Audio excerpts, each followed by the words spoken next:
৫টি অতি গুরুত্বপূর্ণ আমল। ১. প্রত্যেক অজুর পর কালিমা শাহাদাত পড়ুন।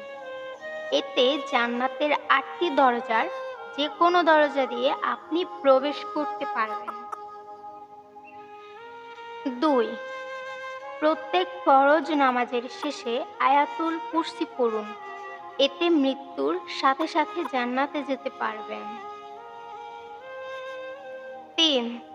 রাসূলুল্লাহ সাল্লাল্লাহু আলাইহি ওয়াসাল্লাম বলেন, যে ব্যক্তি অজুর শুরুতে বিসমিল্লাহ বলে না, তার অজু হবে না। ৪.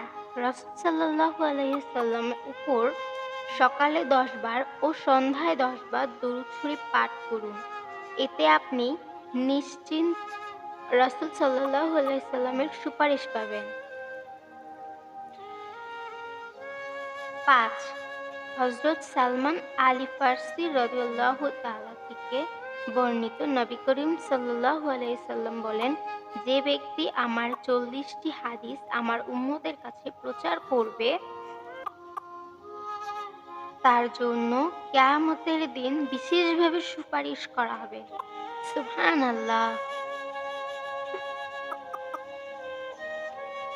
আমাদের ভিডিওটি যদি ভালো লেগে থাকে তাহলে প্লিজ আমাদের চ্যানেলটি সাবস্ক্রাইব করে রাখুন।